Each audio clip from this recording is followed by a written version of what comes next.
प्यारे बच्चों, welcome to my channel Verma study 2020 book लाना। मैं यूपी बोर्ड के क्लास 12 के छात्र छात्राओं के लिए ज्योग्राफी सब्जेक्ट को हिंदी माध्यम से मैं फुल कोर्स कराऊंगा। यदि आप फुल कोर्स करना चाहते हैं तो मेरे चैनल को सब्सक्राइब कीजिए और बेल आइकन को प्रेस करना ना भूलें, ताकि जो भी वीडियो मैं अपलोड करूं उसका नोटिफिकेशन आपको सबसे पहले मिल सके। प्यारे बच्चों, मानव भूगोल के मूल सिद्धांत पूरा पढ़ाया जा चुका है। दूसरी बुक जो है भारत लोग और अर्थव्यवस्था, उसमें चैप्टर 8 चल रहा है, निर्माण उद्योग, और इसमें आज पार्ट 3 है, अर्थात तीसरा वीडियो है। अगर इसके पहले वीडियो को आप नहीं पढ़े हैं तो आई बटन को क्लिक करके देख लें। आज हम लोग पढ़ेंगे कि सूती वस्त्र उद्योग क्या है, इसके बारे में, और पेट्रो रसायन उद्योग क्या है, जैसे कि आपको थंबनेल से पता चल चुका होगा। देखिए, सूती वस्त्र उद्योग, इससे पहले लोहा इस्पात उद्योग पढ़ाया गया था। इसमें सबसे पहले हम लोग देखते हैं सूती वस्त्र उद्योग के स्थानीयकरण के कारक। स्थानीयकरण का मतलब कि सूती वस्त्र उद्योग की जो कारखाने हैं वो क्या क्या कारण है जो कि अधिक मात्रा में उस जगह पर हैं। तो देखिए, स्थानीयकरण के कारक का मतलब हुआ, पहला, पर्याप्त कच्चे माल की सुविधा। सूती वस्त्र उद्योग के लिए जो कच्चा माल है मुख्य रूप से कपास होता है। जहाँ पर कपास की खेती होती है, जैसे महाराष्ट्र है, गुजरात है, तमिलनाडु है, पश्चिम बंगाल है, राजस्थान है, उत्तर प्रदेश है, इन जगहों पर सूती वस्त्र उद्योग ज़्यादा खुलता है। दूसरा है अनुकूल नम जलवायु। अनुकूल नम जलवायु, समुद्र की निकटता के कारण यहाँ की जलवायु जो है आर्द्रता प्रधान होती है, इसीलिए गुजरात, महाराष्ट्र, तमिलनाडु जो है नम युक्त आर्द्रता प्रधान जलवायु है। इससे होता क्या है कि धागे टूटते नहीं हैं। तीसरा है सुलभ रासायनिक पदार्थ। सूती वस्त्र उद्योग में केमिकल का प्रयोग होता है और भारत में केमिकल पूरा उपलब्ध है। चौथा, पर्याप्त सस्ते एवं कुशल श्रमिकों की उपलब्धता। पर्याप्त जनसंख्या महाराष्ट्र में, गुजरात में, तमिलनाडु में जनसंख्या की अधिकता है, इसलिए यहाँ पर कुशल और सस्ते श्रमिक पर्याप्त संख्या में उपलब्ध हो जाते हैं। यही कारण है कि सूती वस्त्र उद्योग यहाँ पर ज़्यादा है। सुलभ यातायात के साधन, जैसे महाराष्ट्र में, गुजरात में, तमिलनाडु में सूती वस्त्र उद्योग ज़्यादा है। यहाँ पर सड़कें, रेल मार्ग द्वारा देश के अन्य भागों से इनका अच्छे संपर्क है, इसलिए यहाँ पर बढ़ावा है। स्थानीय बाजार की सुविधा तथा विदेशों में मांग। मुंबई, महाराष्ट्र की राजधानी मुंबई, गुजरात, तमिलनाडु में पर्याप्त इसकी बहुत ही ज़्यादा मांग रहती है। इतना तक कि विदेशों में भी सूती वस्त्र की बहुत भारी मांग रहती है, इसलिए यहाँ पर सूती वस्त्र उद्योग का बढ़ावा है। शक्ति संसाधन के रूप में जल विद्युत शक्ति का विकास। बिजली भी चाहिए। बिजली, जल विद्युत शक्ति मतलब जल विद्युत से उत्पन्न विद्युत सस्ती पड़ती है और भारत में जल विद्युत शक्ति पर्याप्त मात्रा में है।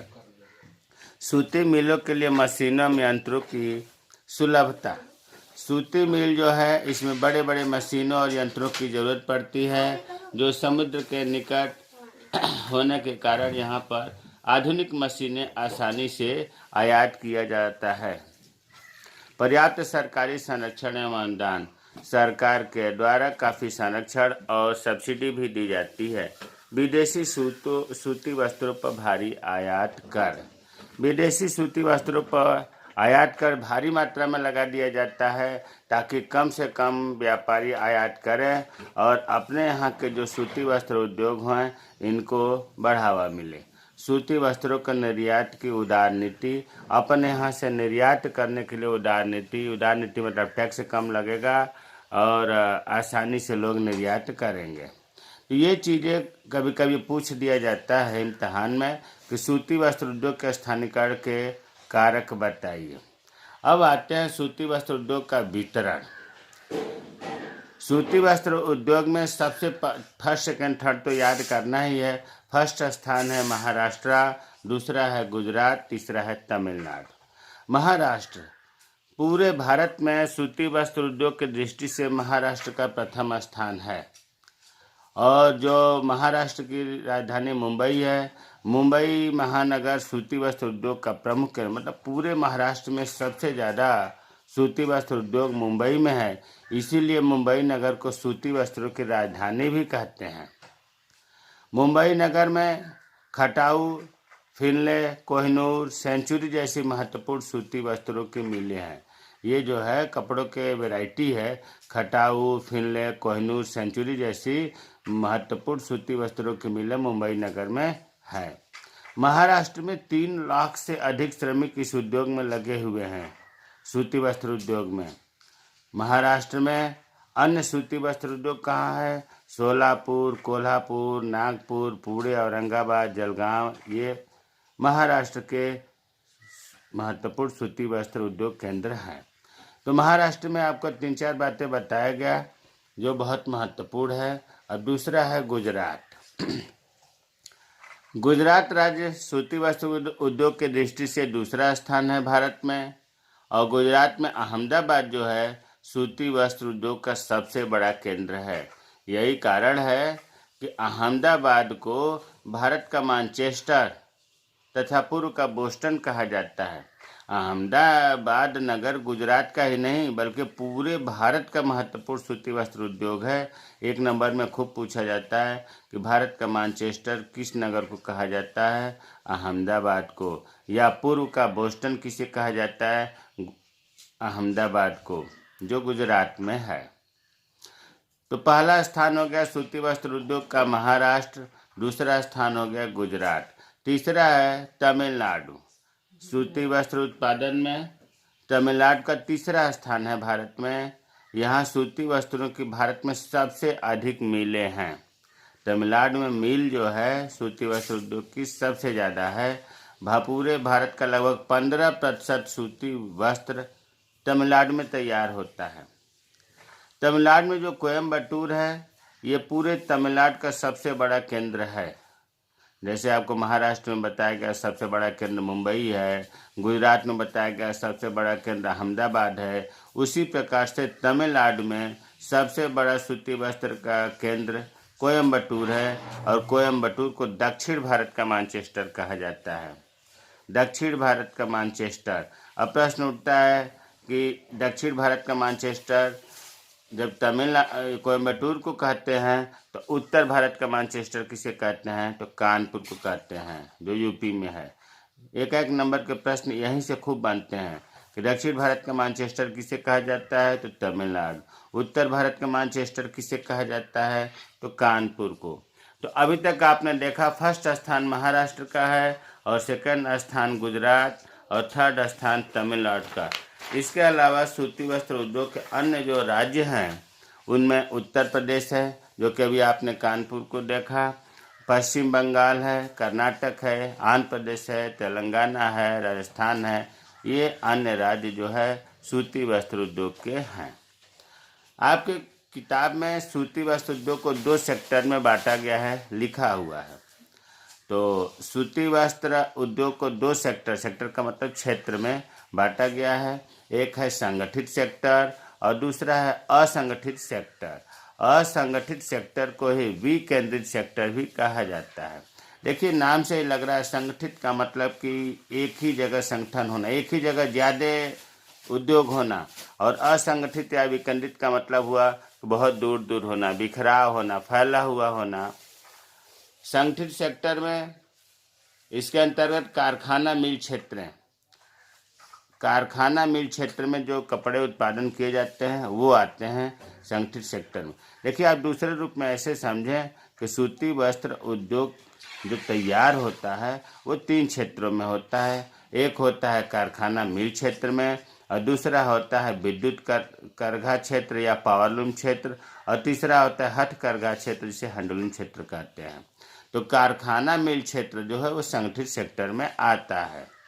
और इसमें जो असंगठित सेक्टर है इसमें विद्युत करघा मतलब बिजली से चलने वाला क्षेत्र है, पावरलूम क्षेत्र जिसको कहते हैं, और हथकरघा हैंडलूम क्षेत्र से जो कपड़े उत्पादित होते हैं वो विकेंद्रित सेक्टर में आते हैं।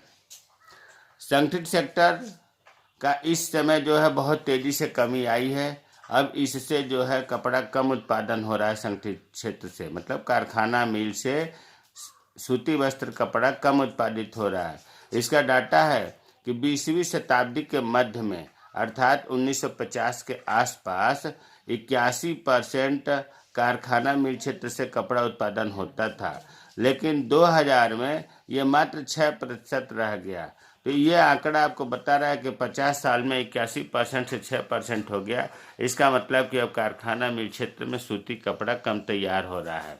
असंगठित सेक्टर में जो आपको दो बताया गया, पावरलूम क्षेत्र और हैंडलूम क्षेत्र। पावरलूम क्षेत्र को विद्युत करघा क्षेत्र कहते हैं, हैंडलूम क्षेत्र को हथकरघा क्षेत्र कहते हैं।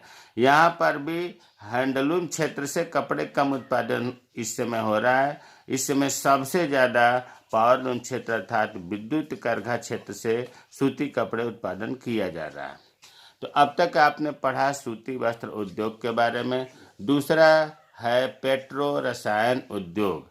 पेट्रो का मतलब है यहाँ पेट्रोल से लिया गया है और रसायन केमिकल। नाम से लग रहा है कि इसमें पेट्रोल और केमिकल मिला करके ये इंडस्ट्री चलाई जाती है। तो कुछ महत्वपूर्ण बात तो यह है कि यह उद्योग भारत में अब तेजी से विकसित हो रहा है। कौन सा उद्योग? पेट्रो रसायन उद्योग। अब पेट्रो रसायन उद्योग किसे कहते हैं? तो देखिए, अपरिष्कृत पेट्रोल। अपरिष्कृत का मतलब हो गया क्रूड पेट्रोल, कच्चा पेट्रोल जो जमीन से निकाला गया है, उस पेट्रोल की बात हो रही है, उसका अभी प्योरिफिकेशन नहीं किया गया है। तो अपरिष्कृत पेट्रोल से कई प्रकार की वस्तुएं ऐसी तैयार की जाती हैं जो अनेक नए उद्योगों के लिए कच्चा माल उपलब्ध कराती हैं।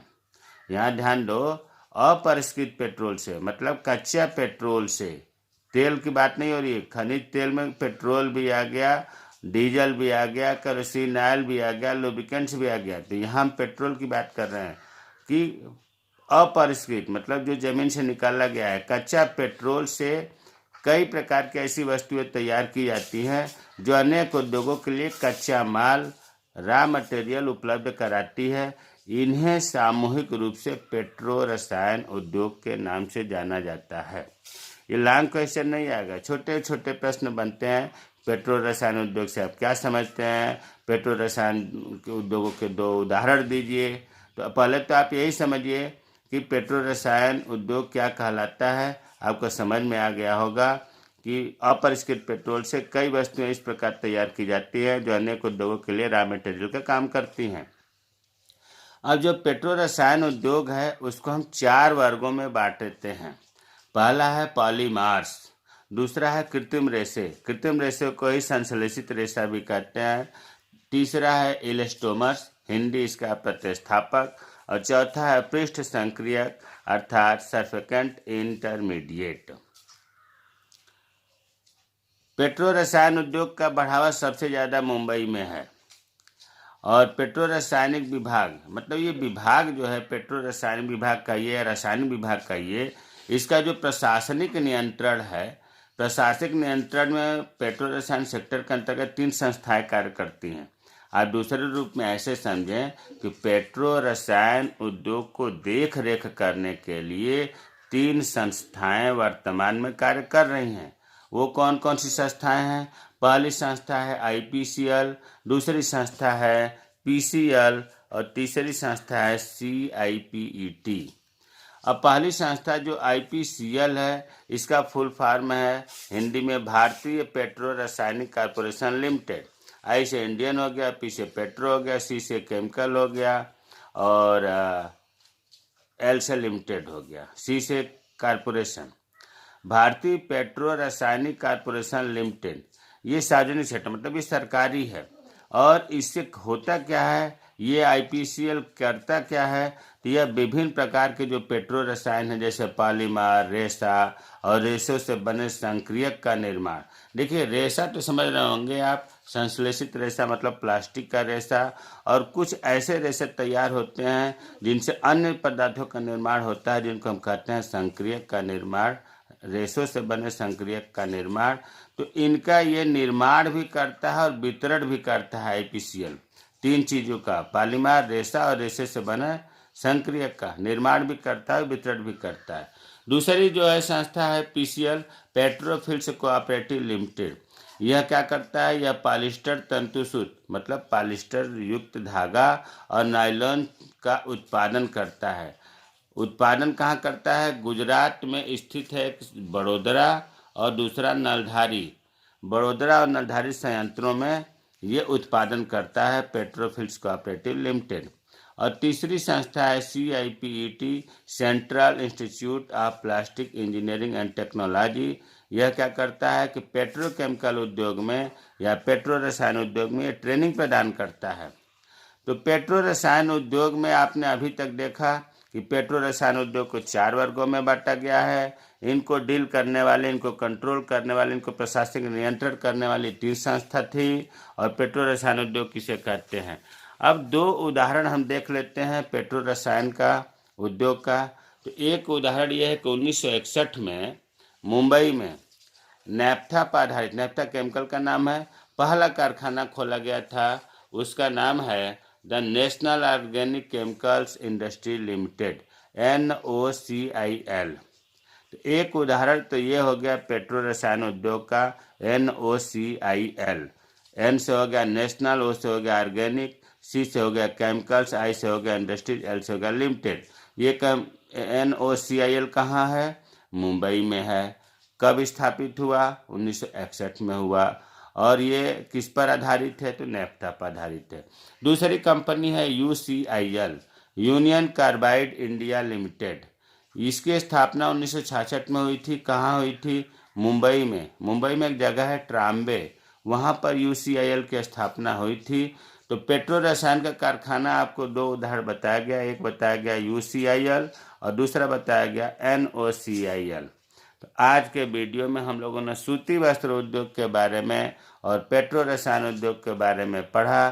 कल लोहा इस्पात उद्योग के बारे में पढ़ लिया था। आने वाले वीडियो में हम लोग चीनी उद्योग पढ़ेंगे और उसके साथ साथ कागज उद्योग भी पढ़ेंगे। अगर कोई चीज़ अगर समझ में नहीं आता है तो कमेंट बॉक्स में कमेंट करें, मैं रिप्लाई करूंगा। मेरे चैनल को सब्सक्राइब कीजिए। जय हिंद, जय भारत।